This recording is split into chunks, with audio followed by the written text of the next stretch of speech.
Spreading entertainment पेश करते हैं आपके सामने एक सच्ची कहानी। तो दोस्तों, कहानी की शुरुआत में हमें रोब को दिखाया जाता है जो कि एडवेंचर कंसल्टेंट है, यानी कि ये पैसे लेकर लोगों को एवरेस्ट की चढ़ाई कराता है। रोब पिछले 4 साल में 19 लोगों को सही सलामत एवरेस्ट पर ले जा चुका है। तभी हमें इनकी टीम को दिखाया जाता है जो कि अपनी गाड़ियों से नीचे सामान रख रहे होते हैं। दरअसल ये न्यूजीलैंड एयरपोर्ट से नेपाल की राजधानी काठमांडू जा रहे हैं। जैसे ही एयरपोर्ट के अंदर जाते हैं, रोब की पत्नी जिसका नाम जैन है वो आ जाती है। जैन रोब को बोलती है कि वो प्रेग्नेंट है। रोब उसे बोलता है कि हम अपने होने वाली बेटी का नाम सारा रखेंगे। तभी जैन उसे कहती है कि तुम जल्दी से वापस घर आ जाना, मैं तुम्हारा इंतजार करूंगी। वहीं रोब उसे अलविदा बोलकर निकल जाता है। तभी हमें काठमांडू एयरपोर्ट पर 3 लोगों को दिखाया जाता है, जिसमें पहले का नाम बैक, दूसरे का नाम क्रैकर और तीसरे का नाम डग होता है। ये तीनों बस में बैठकर एवरेस्ट की तरफ जाने लगते हैं, जहाँ से इन्होंने अपनी चढ़ाई शुरू करनी है। रास्ते में डग बैक को बताता है कि वो एक पोस्टमैन है और क्रैकर जैक को डग के बारे में बताने लगता है। और क्रैकर जैक को बताता है कि डग ने पिछली बार एवरेस्ट के दक्षिणी शिखर तक चढ़ाई की थी, मगर ज्यादा तबीयत खराब होने की वजह से उसे वापस लौटना पड़ा। ये सब रोब के पास पहुंच जाते हैं। अगले सीन में हमें दिखाया जाता है रोब इन सबका आपस में परिचय कराता है। वहीं एवरेस्ट के बीच आने वाली कठिनाइयों के बारे में बताने लगता है। वो बताता है जैसे ही हम एवरेस्ट के दक्षिणी शिखर पर पहुंचेंगे, हमारा शरीर खत्म होने लगता है, इंसान वहां धीरे धीरे करके मरने लगता है। उसके आगे हमें जल्दी से शिखर तक पहुंचकर वापस आना होता है। कुछ ही देर बाद दिखाया जाता है ये सब पैदल ही बेस कैंप की तरफ जाने लगते हैं। जैसे ये सब वहां पहुंचते हैं, ये सब हेलन से मिलते हैं। दरअसल दोस्तों, हेलन यहाँ मैनेजर है, वो बेस कैंप को मैनेज करती है। वही वो इन सबको इनके कैंप और बाथरूम के बारे में बताती है। उसके बाद हमें स्कॉट को दिखाया जाता है। दरअसल स्कॉट भी एक एडवेंचर कंसल्टेंट है। वो रोब को बोलता है एक सिरफिरा एवरेस्ट पर क्या चढ़ गया, एवरेस्ट पर तो भीड़ लग गई। उसके बाद हमें सभी पर्वतारोहियों को कैंप में दिखाया जाता है, जहाँ रोब और उसके साथी बताते हैं हम पहाड़ पर जितना ऊपर जाएंगे उतनी ऑक्सीजन की मात्रा कम हो जाएगी। इस वजह से हमें ऑक्सीजन सिलेंडर ले जाने होंगे। हमें हाइपोथर्मिया हो जाने से भी बचना है और उन्हें इक्विपमेंट को कैसे यूज करना वो भी बताते हैं। तभी हमें अगली सुबह दिखाया जाता है ये सब अपने सफर पर निकल पड़ते हैं। आगे चल के ये दरार को पार करने के लिए सीढ़ियां लगाते हैं। तभी सीढ़ियों पर क्रैकर का संतुलन बिगड़ जाता है और वो गिरता गिरता बचता है। जॉन उसे बताता है आज तक 19 लोग इन दरारों में गिरकर मर चुके हैं। और आगे बढ़ते हुए ये कैंप नंबर 1 जो कि 19,500 फुट की ऊंचाई पर है, वहां पहुंच जाते हैं। अगली सुबह ये फिर से शिखर की तरफ चल पड़ते हैं। रास्ते में इन्हें एक क्लाइंबर की लाश भी मिलती है। तभी आगे चलकर इनका एक साथी खून की उल्टी करने लगता है। उसके बाद हमें 23 अप्रैल को दिखाया जाता है ये कैंप नंबर 2 जो कि 21,300 फुट की ऊंचाई पर है, वहां पहुंच जाते हैं। रोब जैसे ही वहां पहुंचता है वो देखता है डग की तबीयत खराब है।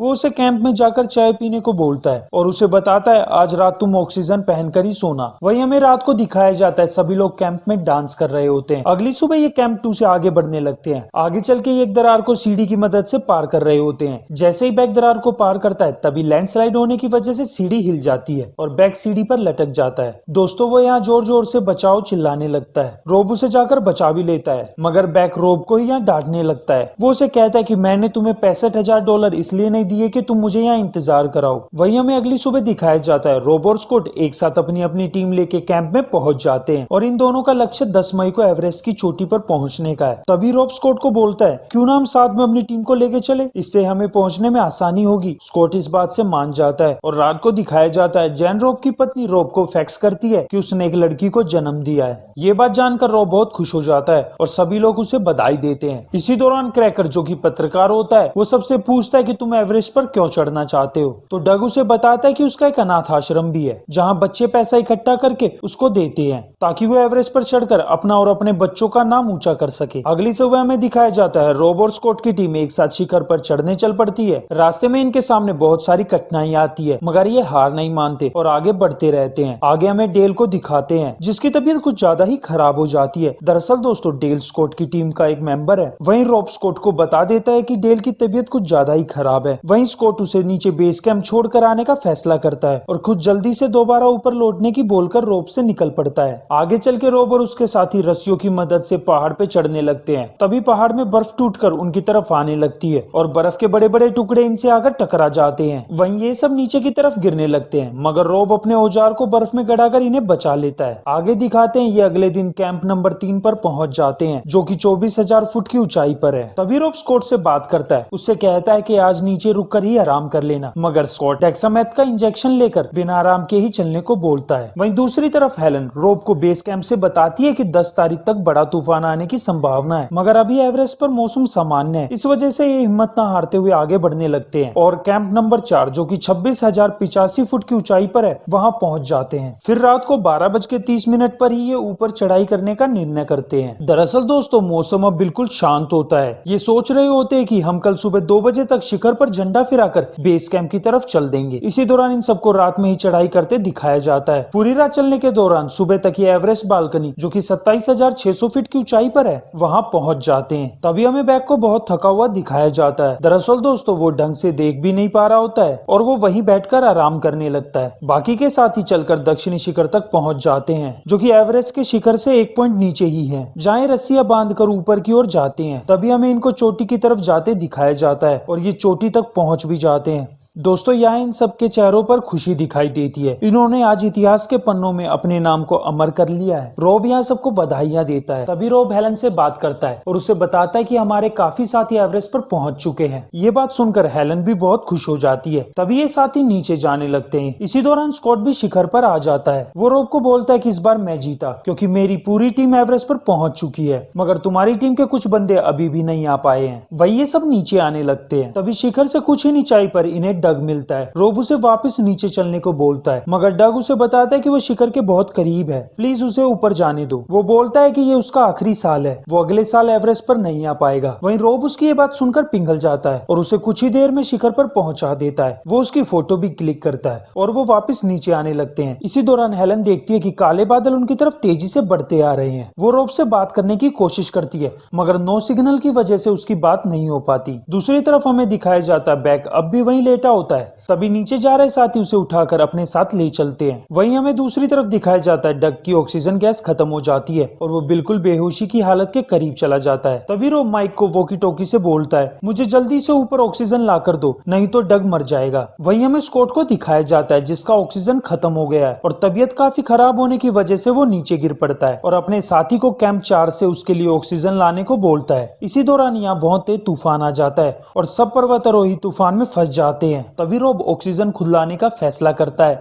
वो डग को यही रहने के लिए बोलता है जब तक वो नहीं आ जाता। रोब के कुछ कदम आगे चलने पर डग अपना हुक रस्सी से अलग कर देता है और आगे बढ़ने की कोशिश करते हुए खाई में गिर जाता है। जब रोब पीछे मुड़ के देखता है तो डग उसे नहीं दिखता। वो समझ जाता है कि डग मर गया। कुछ देर बाद माइक रोब के पास ऑक्सीजन लेके आता है। तभी रोब उसे बताता है कि वो मर गया। दूसरी तरफ हमें बैक और उसके साथियों को दिखाया जाता है जो कि पर्वत से नीचे जा रहे होते हैं और वो तूफान की वजह से पहाड़ से फिसल जाते हैं और फिसलते हुए पत्थरों पर आ गिरते हैं और ये सब लोग जख्मी हो जाते हैं, जिनमें से एक बैक भी होता है। वहीं इनके दूसरे साथी इनको उठाने की कोशिश भी करते हैं, मगर वो ऐसे तूफान में इनको उठाकर नहीं ले जा सकते और वो आगे बढ़ने लगते हैं। वहीं कुछ ही देर में वो कैंप में पहुंच जाते हैं। तभी जॉन क्रैकर के पास आकर उसको बोलता है, बैक और दूसरे साथी तूफान में पत्थरों पर जख्मी है, मेरे साथ चलो मदद करने के लिए। मगर क्रैकर उसे बोलता है कि उसको कुछ दिखाई नहीं दे रहा और वो वहीं बेहोश हो जाता है। जॉन अकेला ही जाकर टॉली को लाने लगता है जो थोड़ी बहुत चलने की हालत में थी। दूसरी तरफ हमें रोब और माइक को दिखाया जाता है जो कि दक्षिणी शिखर पर फंस गए हैं और इनके ऊपर काफी बर्फ जम जाती है। दरअसल माइक जो ऑक्सीजन सिलेंडर लेके आया था वो उनसे खुल नहीं पा रहा था। तभी माइक हाइपोथर्मिया का शिकार होकर अपनी जैकेट निकाल फेंकता है। इसी दौरान वो नीचे खाई में गिर जाता है। वहीं जॉन दोबारा से लोगों को बचाने आता है। वो जाकर देखता है तब तक सब लोग मर जाते हैं, बस बैक और केविन को छोड़कर। मगर बैक के बेहोश होने की वजह से जॉन बैक को भी मरा हुआ समझ लेता है। वो सिर्फ केविन को ही कैंप की ओर ले चल पड़ता है। उसके बाद हमें सुबह दिखाई जाती है। हेलेन और उसके साथी रोब से बात करने के लिए बार बार वॉकी टॉकी से ट्राई कर रहे होते हैं। तभी रोब से सिग्नल कनेक्ट हो जाता है। रोब उन्हें बताता है कि वो बर्फ में दबा हुआ है और वो हिल नहीं पा रहा है। तभी गाय उसे बोलता है कि तुम्हें चलना होगा मेरे दोस्त, वरना यहीं मर जाओगे। मगर रोब उसे बताता है कि उसकी बॉडी सुन हो गई है और वो चल नहीं पा रहा। तभी हेलन जैन से फोन कनेक्ट करती है और वो जैन को बोलती है कि तुम्हें रोब को हौसला देना होगा, नहीं तो वो वहीं मर जाएगा। तभी जैन रोब को अपनी बेटी की याद दिलाती है। वहीं रोब को कहती है कि कैसे भी करके तुम्हें हमारे पास आना होगा, हम तुम्हारा इंतजार कर रहे हैं। और इसी दौरान सिग्नल कट हो जाता है। रोब रेंगते हुए चलने की कोशिश करता है। वहीं दूसरी तरफ हमें बैग को दिखाया जाता है जो पूरी रात तूफान में ही बर्फ में फंसा रहा। सुबह सूरज की किरणों की वजह से उसे होश आ जाता है। वो देखता है उसके हाथ जमकर खराब हो गए हैं। तभी वो हिम्मत न हारते हुए खड़े होने की कोशिश करता है और खड़ा होकर आगे बढ़ने लगता है और हार न मानते हुए कैंप तक पहुंच जाता है। वहीं दूसरी तरफ स्कॉट भी अपनी जान गंवा बैठता है। तभी हमें दिखाया जाता है हेलन दोबारा से रोब से बात करती है। वो जैन की भी दोबारा रोब से बात कराती है। तभी रोब जैन को बोलता है कि तुम हमारी बेटी का नाम सरा रखना, मैं उससे मिल नहीं पाऊंगा। वहीं वो जैन को लव यू बोलकर हमेशा के लिए एवरेस्ट पर सो जाता है। और दूसरी तरफ बैग को भी बेस कैंप तक ले आया जाता है और यहीं हमें इस कहानी का अंत दिखाया जाता है। आखिर में हमें इन सब किरदारों की असली तस्वीर दिखाई जाती है।